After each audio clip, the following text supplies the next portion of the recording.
Federal Drive is presented by GEHA, Government Employees Health Association, proudly providing health and dental benefits to federal employees and their families. Visit GEHA.com. And now, the Federal Drive with Terry Gerton, sponsored by GEHA. Welcome to the Federal Drive on Federal News Network. It's Tuesday, July 28th. I'm your host, Terry Gerton, and I'm glad you're here. Coming up on this hour of the Federal Drive, the debate over controlled unclassified information is revealing a larger struggle over how the government buys technology. Plus, the Defense Department is looking for new ways to bring commercial innovation and manufacturing capacity into the national security arena. Those stories and much more ahead during this hour of the Federal Drive. We begin with this. It's been a busy month for the Space Development Agency. After a months-long pause, SDA has just launched its next batch of satellites after it dealt with issues in the group of communication satellites known as Tranche 1. To explain that strategic pause and what the agency learned from it, Jennifer Elzey, SDA's Director of Strategic Engagement, spoke with Federal News Network's Anastasia Obis. We've had tremendous industry partners on all of our tranches, including Tranche 1, and we've worked really closely with them to get to launch initially. And then launching 21 satellites at a time is very different than, again, your traditional programs that might launch 1 or 2 satellites at a time.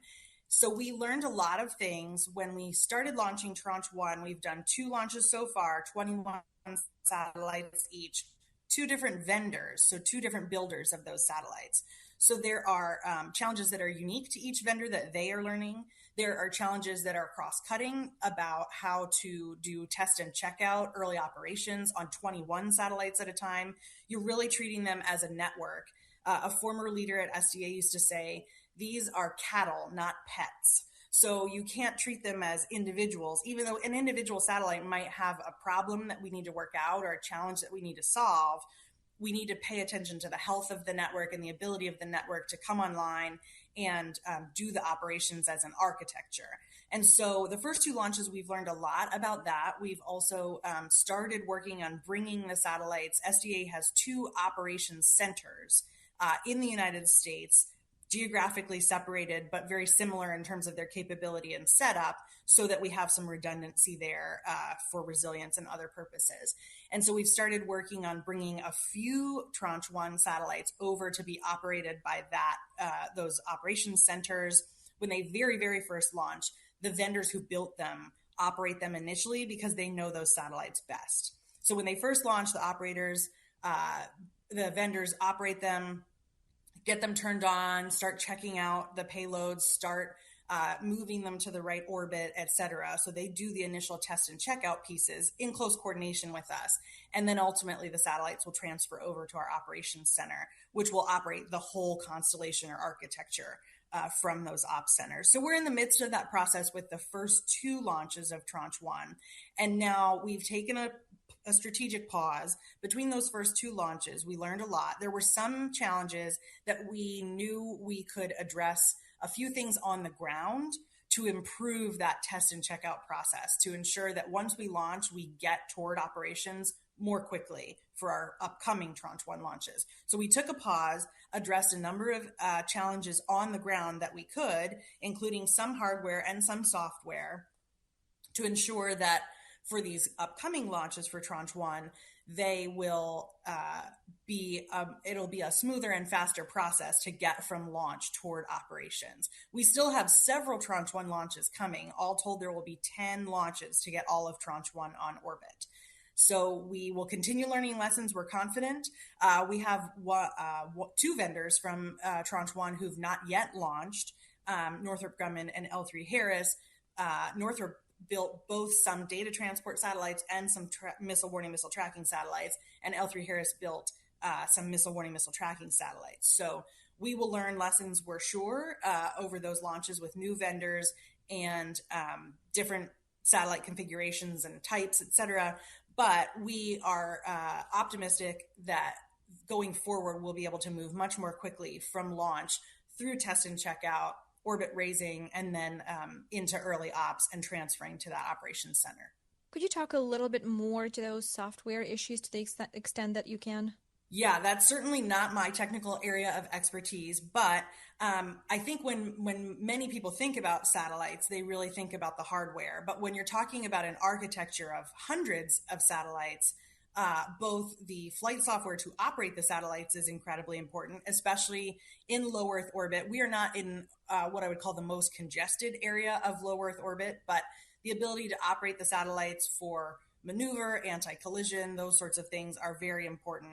And then obviously these satellites have a mission to do. So it's very important that we have the right kind of programming and processing. We have experts on SDA's staff whose whole focus is that mission module, that programming to make the satellites, enable the satellites to do what it is they're designed to do. So getting the hardware up there certainly is process and has its challenges, but the software is very important. And there are some things we learned that we could do on the ground for software much more quickly. And as you mentioned, there are a lot more launches in Tranche 1. So what does the schedule look like for the remainder of Tranche 1? We are going to continue pressing as the satellites are ready to go and as launch is available. We have launches scheduled, so to speak, but we've built in some flexibility to ensure that we can launch when we have an appropriate group of satellites ready to go. So we plan to have a launch this week, and then we'll be looking at not a particular cadence. Initially we thought we would average about one launch per month. Now, really, we've realized based on both the preparation of the satellites, software fixes that we're working, and the availability of launch. Our launch partners have been really great. We work through the National Security Space Launch Program, and SpaceX has launched all of our satellites in Tranche 1 so far. There is another launch vendor in NSSL that we'll use later on in the Tranche 1. That's Jennifer Elzey, the Director of Strategic Engagement at the Space Development Agency. You can watch her full conversation with Anastasia Obis as part of last week's Space and Satellite Exchange at federalnewsnetwork.com. Up next, the debate over controlled unclassified information is revealing a larger struggle over how the government buys technology. This is the Federal Drive with Terry Gerton on Federal News Network. Print servers in federal environments create risk and unnecessary complexity. Every new printer, location, or policy adds strain to infrastructure that was never built for today's demands. FedRAMP High Authorized Printer Logic eliminates print servers with a secure cloud-native, zero-trust solution designed for federal IT. With advanced security, centralized control, and simplified management, agencies can modernize print without added burden. See what secure serverless printing looks like. Visit Vasion.com to learn more.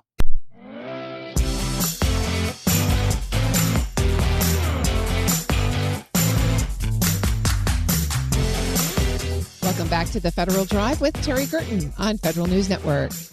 The government says it wants greater access to commercial technology and innovation, but cybersecurity requirements, data protections, and agency-specific policies can make the federal marketplace difficult to navigate.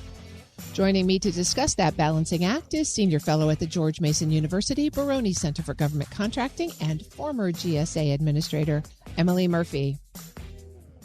Emily, so good to see you. Thanks for joining me today. It's great being with you, Terry. I am going to try to really pick your brain today because I want you to take us from the trees of the technology landscape out to the forest view. There's so much happening in this space, and it's easy to get fixated on each particular policy, but I think there's a larger story here. So I'm really going to count on you to give us the roadmap here. Let's start with this idea of buying commercial. We've got all kinds of different guidance from all kinds of different organizations. GSA's got some, DOD's got some, AI's in the mix there. Let's start with the first question. Does the government really want to buy technology the way the commercial world buys technology? Yes, to a point. And this is the problem. We always say we want the government to act more like a business, but at the end of the day, the government isn't a business. The government has unique requirements that are going to be government specific. And there's always going to be this tension between we want to buy commercial solutions, we want to be leveraging the innovation that takes place in the market, we want to be seizing on this breadth of opportunities and that will bring down prices and give us new creative ways of solving our problems. But we also realize it's the government. There are additional cyber requirements. There are, trade policy matters, socioeconomic small business policy matters. There always are going to be things that the government looks at and says, okay, yeah, we have to do that differently. Even down to when commercial companies buy, they don't run competitions that you can protest to a court if you don't think they followed their own rules. They get to decide what's in their best interest. The government has always said, no, we're going to hold ourselves to a different standard. And we're going to tell you exactly how we're going to decide who wins. And if we don't live up to that, you have the right to challenge us, and a court can overturn that decision. So there's always been that tension there, and we're seeing it play out right now because there's such a push towards commercial, but there also are these new threats that are coming into play. Well, let's take a specific example, controlled unclassified information. We've got the DoD with its CMMC requirements, 10 years in the making, now on temporary hold. We've got the FAR Council working on CUI requirements, and agencies are pursuing their own approaches. So why is it so hard for the government to settle on one set of expectations here? That all ignores the fact that it's actually a government standard, the NIST standards that we're trying to implement with both the CUI, GSA, Part 40, the Part 40 and the CMMC. So there's a standard that the government, through its standard making body, has agreed upon. And then the question is, how do agencies implement it? And to a certain extent, it makes sense that the Department of War is saying, even within the government, we're not like the rest of the government. We have unique requirements because of our mission. We're off fighting wars. We are a target in a different way. We have a different type of industrial base. But then they're hitting that moment of, we've got a different industrial base that we need to protect. And CMMC, as it was originally drafted and implemented and was scheduled to go into effect this fall, maybe what they were signaling is that they think it's going to limit their access to that industrial base. Not necessarily just in the cyber maturity space, but if they're looking at really just the materials that they need and the parts, and how do they play that up. But then you've got GSA looking at this and saying, all right, we do a lot of work on behalf of the Department of War, so we need to make sure we're at least meeting their standards. We also do work on behalf of the intelligence community, on behalf of the Department of Homeland Security, and all these other agencies. So we want to try and come up with a unifying standard that we think is going to meet all their needs. And we're going to put that into our contracts so that when we're doing work on behalf of others, we're not having to go in and constantly customize. So I think that's what they were trying to do with their version of the CUI policy, while also keeping in mind that they've got their own unique requirements around buildings and things along those lines. And then you've got Part 40 of the FAR and the new proposed Part 40 that's out right now. And the idea was, all right, let's take all of these different requirements around supply chain, and whether it's Section 889 or CUI or any of this, let's pull those together. And it's going to be interesting to see if that's adjusted at all based on the signals we're getting from the Pentagon, or from what GSA's own experience and listening sessions are bringing out, and and the comments they're getting back. Because while some of the requirements end up becoming a case by case, what contract needs what and policy, you don't always want to leave that just to the contracting officer's discretion, because you need to be signaling to your industrial base, here's the standard we want you to meet. Because otherwise you're going to be having them making best efforts to meet a certain level, and then being told that that's not sufficient for this contract, or it's overplayed for this contract, and a company that didn't do as much as they did is going to have a competitive advantage because they don't have the same costs. So this is all, we're seeing it play out right now, that tension between we want to do things in a unified way while realizing that the government has its own unique requirements.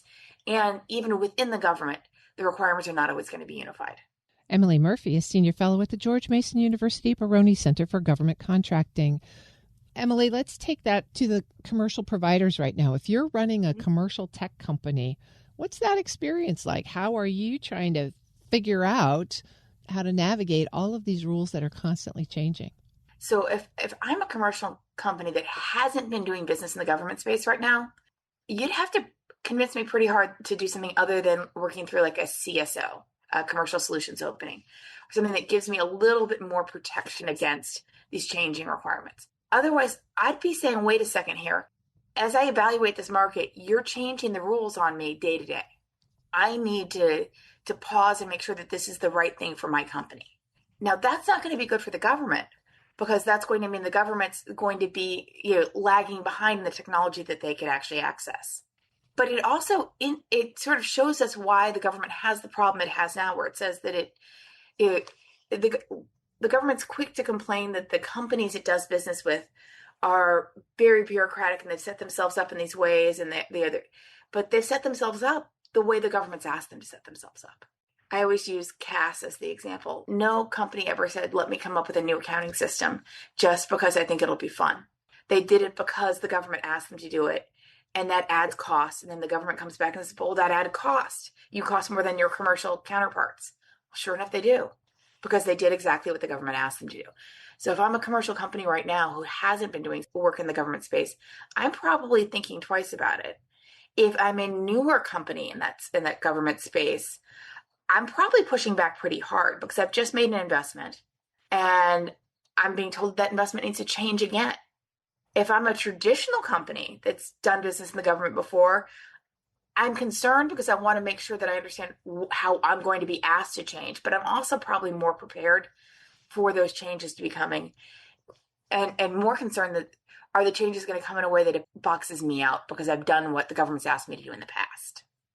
I have the sense that this is not surprising to you where we are, given your experience. But, to be fair, agencies aren't making this stuff up just for fun. They're really trying to figure out the best way to do it. Do you have a sense that this is just part of the learning curve of a new administration, or is there something else going on? I think this is just the inherent tension in being in the government. The government has competing policy interests and competing security interests and supply chain interests that it's always trying to meet.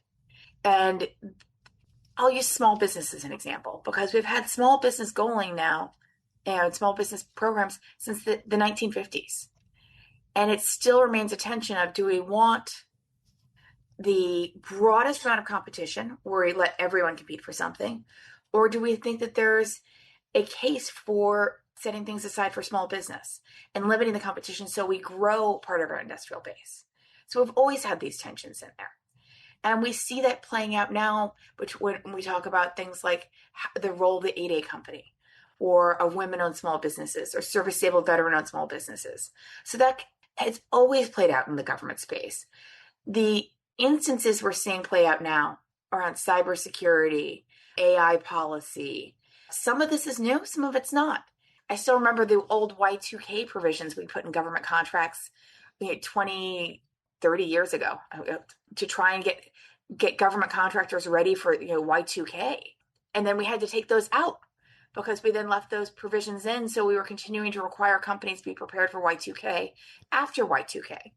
That's, I think, where the government has its greater issue is that they will adopt a standard, but it's much harder for the government to change and evolve their standards than it is for the private sector.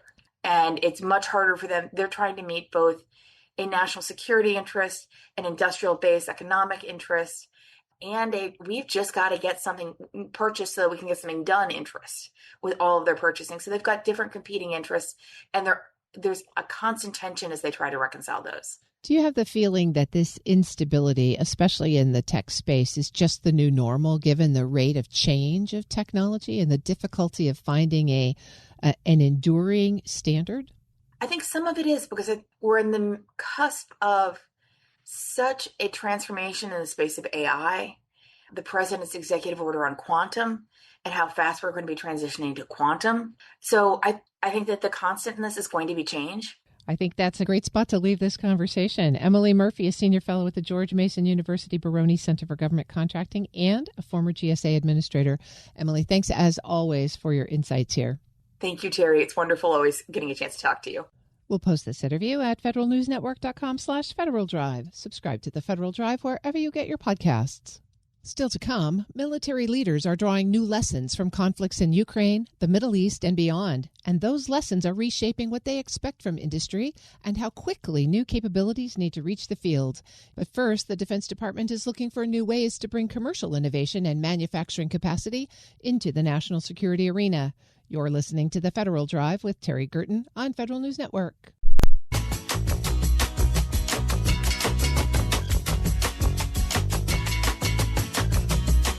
Welcome back to the Federal Drive with Terry Gerton on Federal News Network. Building military capability takes more than defense contractors alone. Increasingly, the Pentagon is looking to commercial manufacturers, technology firms, and other non-traditional partners to expand the defense industrial base. That's a topic drawing growing attention across the defense community, and my next guest says Michigan is becoming a focal point for that shift. Scott Davis is president of the NDIA Michigan chapter. Scott, thank you so much for joining me. It's great to have you on the show. Thank you. It's nice to be here, Terry. We are hearing a lot from the Pentagon these days about their concern about the defense industrial base. You have a lot of experience there. From your perspective, what's maybe changed recently that is bringing this issue back to the forefront? Well, Terry, I think there are some obvious things. First and foremost, strategically in the national defense strategy, we're moving more toward the Indo-PACOM region as the facing threat. And I think also we've seen an evolution in warfare as we've observed Ukraine and Russia. So there's a number of things that come along with that. We saw proliferation of drones, rapid innovation that leverages commercial technologies, as well as tactics that I think we didn't anticipate in response to those things. So over the last several years, probably last decade or two, we've seen a shrinking of the defense supply base, a lot of mergers, acquisitions, or companies that are exiting and moving to other products. And so additionally, I think just in the last few years, we've seen some pretty wild swings in priorities that are reflected in the defense appropriations budgets, which keep people guessing a little bit. So I think those are some of the big pressure points. And I also, with the administration and some of the things they're looking to do, there is a push towards more commercial. And I think there's a dichotomy now between traditional OEMs who, demonstrably have built the finest military in the world, and then perhaps maybe a bit of an over-rotation to commercial priorities. And so I think those are really the key things that are pushing hard on the industrial base. And I would tell your audience, our national organization publishes annually something called Vital Signs, which is a very lengthy document, but good summaries that really address the pressures that they hear from industry, defense-related industry folks on industrial-based challenges. Well, you're the new president of NDIA's Michigan chapter, and that chapter talks about Michigan as the modern arsenal of democracy. As you're describing the industrial base ecosystem just there in your last response, what is it that makes Michigan and that region so important to defense today? That's a great question. So I think it's partly our long history. So I think, as you all recall, Michigan was really the hub of the arsenal of democracy leading up to World War II. And, it was the leverage of the technology, innovation, and manufacturing prowess of the automotive industry that primarily put it here. But it's also driving significant advancements, the auto industry today, in advanced manufacturing technologies, which have direct applicability to military production.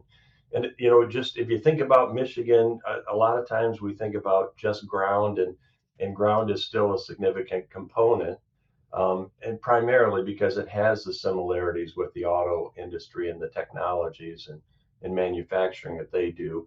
But I think even more so with automotive moving more towards digitized and electrified platforms, we're seeing even a greater parallel between the two industries and where we can share and different things across.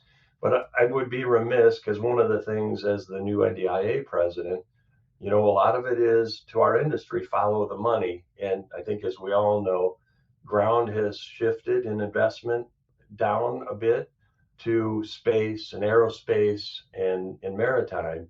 And so in terms of maritime, one of the things we're working with our members on is, one, they can leverage our manufacturing technologies and advanced technologies, but we also have, I think, the largest sort of protected body of deep water in the country and maybe the world. And so it provides a great opportunity if we want to move some more maritime things here for both development manufacturer, but testing. And I didn't know, or I guess I knew, but I didn't think about it when I was at a recent conference. There's parts of Lake Superior that drop off to 1,000 feet deep, very short distance off the north coast of the Upper Peninsula. So, lots of possibilities there. And then on the air component, particularly UAVs, the Camp Grayling facility has been recognized as the National All-Domain Warfighting Center, and they're designated as a Department of War National Drone Test Site. So lots of things going on in Michigan, and really looking forward to helping our industry partners get through some of that. Scott Davis is president of the NDIA Michigan chapter.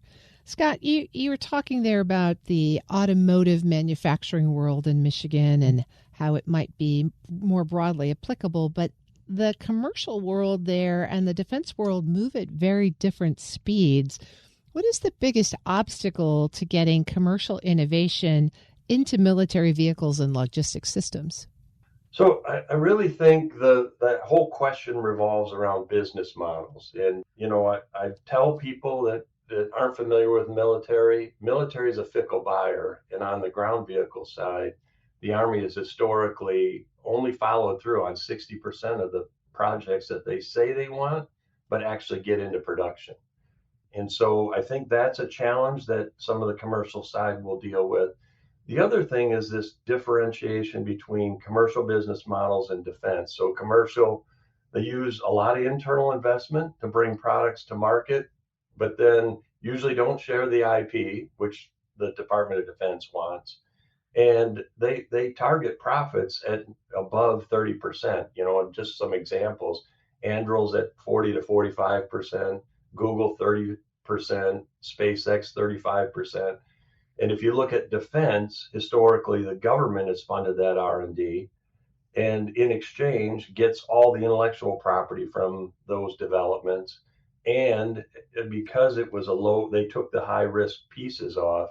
Traditional defense only netted 8 to 12% return on sales, limited primarily by FAR. So I think there's been some attempts to mix the two business models, and I think that's inappropriate. And so I think the Department of War has to rationalize which kind of business model are they more willing to accept, or figure out they're going to run two of them, and how do you blend them together, I think is really key. And then the last thing I would say is most of the OEMs outsource 70 to 75% of the content of all the major systems we build: tanks, Bradleys, helicopters. And so figuring out a way to get those innovators connected to those OEM integrators in a more rapid fashion, I think will accelerate the innovation on those platforms. You make a really important point there. The Pentagon seems to be looking beyond the traditional defense sector and looking to bring in maybe small companies, innovative companies who've never done defense work before. Some of that is through venture capital even. How do you see that playing out, especially in the Michigan economy? Well, I think it's going to be interesting, and I mentioned the vital signs, but there's a whole segment in there on capital and where it comes from and venture capital. And I think the one big barrier for the venture capital folks is really that understanding. Because I always tell everybody when I was running all of the combat programs in BAE systems, it's an equation: the P go times the P win. We already talked about the P go, at least on the Army ground side, 60-ish%. And if your P win is usually based on what your competitors are likely to do. And so, generally that number, that calculation comes out to 20% or so of things that get started actually go and you win. Right. So I think that's going to be a challenge for any company, not just Michigan companies, as we move forward. But, I think that's really key. And as you look forward 2, 3, 4, 5 years from now, what will you be hoping to see to tell you that this collaboration around the industrial base effort and maybe the Michigan market has really played out? I think the key sort of things that you'd be looking for is, are we seeing commercial solutions being fielded for unique capabilities? And, I went back and said, this big push for commercial is a good thing, in my opinion, but we're not going to buy any commercial aircraft carriers or fighter jets or tanks anytime soon. And so it's really understanding where is it that we can use commercial systems that are end items, but oftentimes we have to make a lot of compromises, right? They probably don't have nuclear hardness. They probably aren't chemical decontamination safe. They're not going to meet all the environmentals that we have to do. So I think it's those kinds of things. So are we seeing them? Then the second thing I think is, do we see more commercially derived technologies appear on our existing, prime combat platforms? And then would we see some pre-planned defense and commercial manufacturing partnerships with some capital investment so that if we need a surge, we have already thought our way through that and we're not starting from scratch? And, there's a book, again, that I would recommend if anybody hasn't read Freedom's Forge. It's really about, that pre-World War II time. And when you get to about chapter 4, the parallels with where we are today are incredible. And then I think the last time, balance the peacetime capacity that we can afford, because that's usually where we're designed around, to a capacity that's ready should we need it.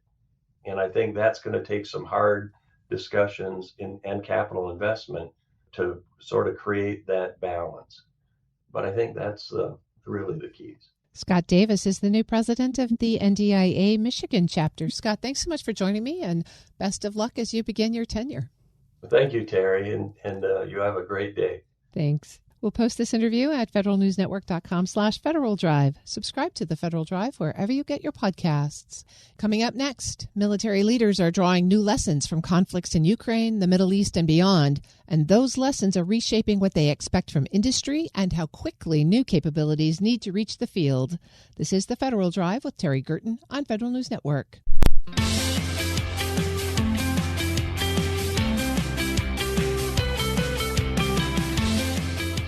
Welcome back to the Federal Drive with Terry Gerton on Federal News Network. Governments around the world are rethinking the technologies and capabilities they'll need for future conflicts. I caught up with O.J. Sanchez, president of Lockheed Martin Aeronautics, at the Farnborough Air Show to discuss what military customers are asking for now and what lessons industry is taking from today's battlefields. Mr. Sanchez, thank you so much for joining me today. Oh, it's a pleasure. It's nice to talk with you. I really appreciate that you are coming to me live from the Farnborough Air Show, where governments and companies are really showing off their latest military technology and platforms. I'm curious, as you walk the show, what feels different to you today than some of the past versions that you've been to? Yeah, Terry, it's a pleasure to be here. It's a beautiful day out in Farnborough. For those who haven't come, England and the UK are just gracious hosts. And you're right, we just see so many companies coming together with different nations and many delegations from the U.S. And what resonates with me that is the same is this focus on coming together to help talk about the problems that we can all mutually solve. What is different, I think, as we all are seeing around us, is an increased sense of urgency. And we're leaning in at Lockheed Martin to listening and then providing solutions with speed that can help match the urgency that our nations and our customers are feeling. Previously, the Farnborough Air Show was the critical platform for showing off fighter aircraft, and it seems like maybe fighters are getting a little less emphasis these days. How much of what you're seeing there is being driven by lessons from Ukraine and the Middle East and other ongoing conflicts? That's a great question. Anytime that we see active conflict, it's on the top of all of our government's minds, and certainly as a partner to these various teams, it's on our mind. And so we do see the lessons that are coming out of current conflicts where deterrence is working and where active combat is in progress, a focus on trying to solve those problems. And in many cases, the solution is interoperable. And so you may be right that in addition to airplanes and air power and fighter jets, we're talking about other things like the impact of drones and the associated autonomy in the battle space. So to me, what I am seeing is not less of, but and. I'm seeing airplanes, fighter jets, and how are we going to connect this interoperable multi-domain battle space to meet the need? And then, of course, the conflicts drive an increased sense of urgency for all of us. One of the things that strikes me really is how much attention seems to be shifting from brand new platforms to finding new ways to use existing platforms. And a lot of that seems to be driven by the price of exquisite weapons versus the volume that seems to be required in modern operations. Are you seeing military customers looking harder at modernization or upgrades or outright replacement? So I think we're seeing all of it, oftentimes gated by the budget available to do that. And so at Lockheed Martin, particularly in the aeronautics portfolio, I would remind you of a few things. So I'll use the example, before I did this role as the president, I was running Skunk Works, and an iconic platform like the U-2. We celebrated the 75th anniversary of the U-2 recently, and yet it is still in active combat. And just recently, we did a modernization package on that, changing a capability in a very short amount of time, 3 weeks. And so you ask, how do we do that? Well, we design with that flexibility in mind. And so when nations need speed and when budgets are challenged, we absolutely lean into modernization. And we're certainly seeing that. On our United States Air Force F-22 program, we're experiencing one of the largest modernization programs ever for a program that's not in production. And so I think you're right. We are seeing a need to modernize. And at the same time, if I look at the incredible program that the F-35 has become, that program built by 8 partner nations, now being purchased and flown by 20 nations, is both producing. We produce over 1,300 airplanes and have backlog for many decades to come, and modernizing through existing Block 4 programs and more invention that's coming through the base. What increasingly is happening is we're seeing the collapsing of the domains. So I'm excited about, say, taking all these airframes that, quite frankly, start to become nodes in the battle space. Air power is so flexible that it's great to couple with other capabilities, whether those be C2 capabilities that connect through space or down through a land-based system. We're seeing the ability to do that at times. So some programs like the F-35 are on the ramp up for production. Others are being modernized at pace, but we see both of those activities happening at the same time.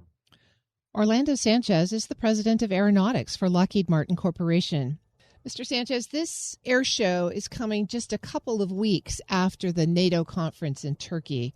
How are you sensing that conversations among our European allies might be different for the marketplace now following that summit?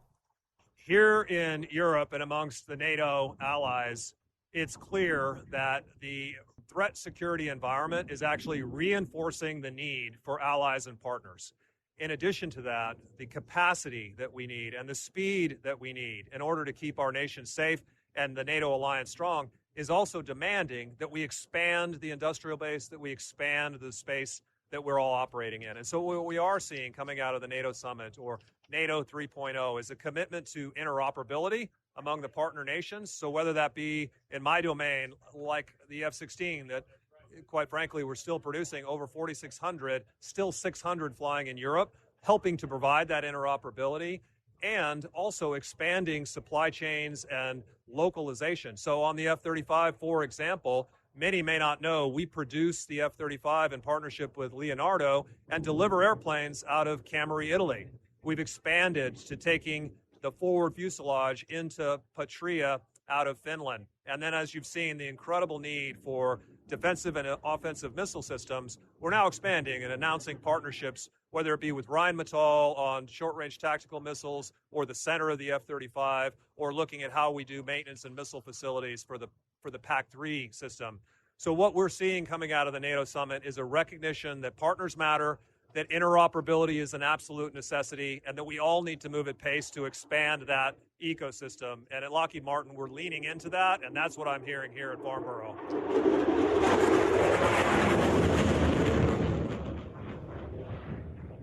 The sound of freedom. I was going to say, speaking of the sound of freedom, that was the F-35 doing its impressive first pass for the beginning of the demonstration. That seems like a great place to leave that sound effect in.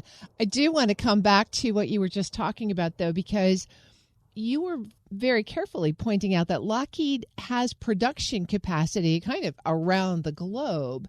And so in the U.S., we think of Lockheed as a U.S. defense prime, but you really are an international company. How challenging is it these days for the company company and others like you to balance U.S. defense policy, priority, controls with what you're facing in other countries that you also do business with? Well, honestly, and I know I'm reaching in there with you in D.C. There's never been a time on the domestic space that I have seen where there has been more intention to partner across the Department of War, across the legislative branches, to both expand our own industrial base inside of the United States, as well as enable that to happen around the globe. And so we're very grateful for the opportunities we've had to partner with the administration and try to expand that. Domestically, what that means is, I often tell people,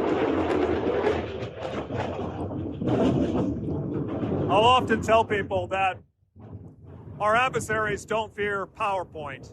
What they fear is our production lines. And right there in Fort Worth, Texas, if you've never been, I'd welcome you, is a mile-long factory. You can't see from one end to the other, with over 250 airplanes being built at any given time. And in that factory, 5 times the speed and volume of any other fighter production line in the Allied world is being produced just out of that factory. So we are a strong nation that's producing an incredible amount of capability. Added to that, we're partnered with many other allied nations to do what I described. And so I welcome the conversations we're having back home around our own security, as well as how we can work with partners and allies to assure they are able to provide for that. And Lockheed Martin intends to be a big part of that going forward. Orlando Sanchez is the president of Aeronautics for Lockheed Martin Corporation. We'll post this interview at federalnewsnetwork.com/Federal Drive. Listen to the Federal Drive on your schedule. Subscribe wherever you get your podcasts. An Army initiative that launched in 2024 wants to reshape how soldiers prepare for future wars. But as the Transformation in Contact program has expanded to include the Army National Guard, it's begun to strain the balance between staying ready for today's fight and looking ahead to the next one. Outdated facilities are making it hard to adapt to new technology, and that new technology has started to crowd spaces soldiers still need for regular operations and training. Federal News Network's Rachel Cohen joins me now with more. Rachel, it's great to have you. Hello, Terry. Tell us about this program. What is Transformation in Contact, and what is it trying to accomplish? Yeah, so Transformation in Contact, previously called Transforming in Contact, depending on what era you know it from, is really the Army's flagship modernization effort. And so it's, instead of going through, kind of the labs, program offices, the normal flow of things, they're saying, all right, we're going to put people out in the field, out in training, and hand them, the new stuff, and just throw them out there and see how it works. Let them use it. Let them mess up with it. And, hopefully, the idea is by doing that, you can cut down on the time it takes to troubleshoot things and ultimately get it into regular service. So an example of one of the things that's being fielded to the Army as part of this, in the Guard specifically, is the infantry squad vehicle. And so that's going to replace the Humvees, the high mobility multi-purpose wheeled vehicles, if you want to use the fun long name, as well as, other kind of network upgrades and things like that. How has the Army National Guard been involved in Transformation in Contact? Yeah, so after TIC had been around for about a year, the Army said, we're going to start looping the Guard in. So that has expanded now to several different units. So the 38th Infantry Division in the Indiana Guard, the 116th Mobile Brigade Combat Team in the Virginia Guard, the 76th Mobile Brigade Combat Team, and the 138th Field Artillery Brigade in the Kentucky Guard. And so those, they're trying to prove out, does this kind of acceleration of tech adoption work on the part-time side of things?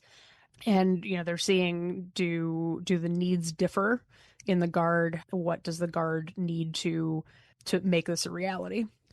The Guard is typically at the tail end of any modernization cycle. They get new stuff last. So how is this push to get them new stuff kind of at the same time as the active forces interfacing with their capacity and their capability? Are they able to bring this new technology in and actually work with it? So that's where they're running into issues. So they The Army wrote a report to Congress recently that said, we've got all of these facilities that are vastly outdated, decades old, billions and billions and billions of dollars needed to restore them, to update them, to really get them to the place that they need to be to connect to these systems, to have enough space for these new systems. And so because, the Army Guard is now bringing on new tech earlier than it might otherwise, but its facilities are not being upgraded on that same timeline. It's that clash of old and new is something the Guard has started kind of raising alarms about. There's also a standing tension between the National Guard being an asset of the state governor and the Army's ability to mobilize the Guard for national missions. How is this new technology affecting the Guard's ability to do its current job? Yeah, so as the new systems come in, the units haven't necessarily started getting rid of the old stuff. So, picture it like you're in the market for a new car, but you already have 5 cars in your garage. I don't know who has 5 cars in their garage, but you're trying to bring on new cars before you get rid of the old cars, right? So they're bringing on, new infantry squad vehicles. They haven't gotten rid of the old Humvees, things like that. And it's making it difficult for them to do the maintenance jobs that they need to do on the stuff that they already have.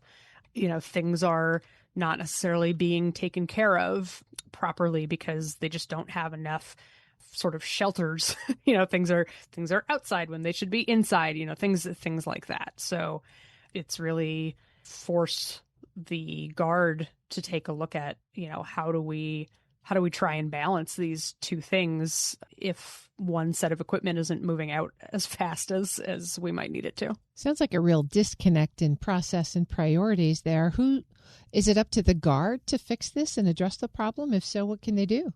So they've issued more guidance on the process of offloading the older equipment. So they're not running into, or the goal is for them to not run into as much red tape and free up space.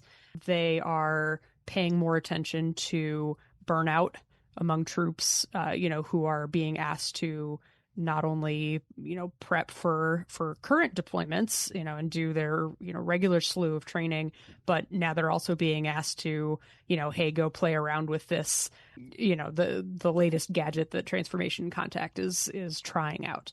It's a more frequent kind of flow of people, and, their barracks are really old, their offices are really old, and so they're looking at ways, including going to Congress and saying, look, we need way more money than we have to fix that. And the NDAA notably has an amendment in the House that would let them take grant money from the states to fix up facilities. So that opens another path that they didn't necessarily have before, which is basically just depending on federal dollars to do that. So, Rachel, this sounds like it's a pretty tricky coordination problem. How do you think it ultimately gets resolved? Yeah, they laid out, in an email to me, they laid out kind of what they see as the lessons learned and their next steps. And they said better communication, strategic thinking is really essential at the state and territory level, as well as the federal level that is, the federal thought process that's being put into Transformation in Contact. They said, synchronized operations with working groups that constantly communicate will help them find issues earlier. So hopefully that communication piece is improving as we go along, and being flexible, saying, yes, we know that we want to make a new set of upgrades in the next 1.5 to 2 years, which is kind of the iteration speed of this. But, if we can't hit that because of Iran, or because of, border deployments, or because, DC deployments, what have you, they're acknowledging we need to be flexible here and we need to not burn everybody out. That's Federal News Network's Rachel Cohen. Rachel, thanks for this update. Thank you, Terry. You can find her story at federalnewsnetwork.com.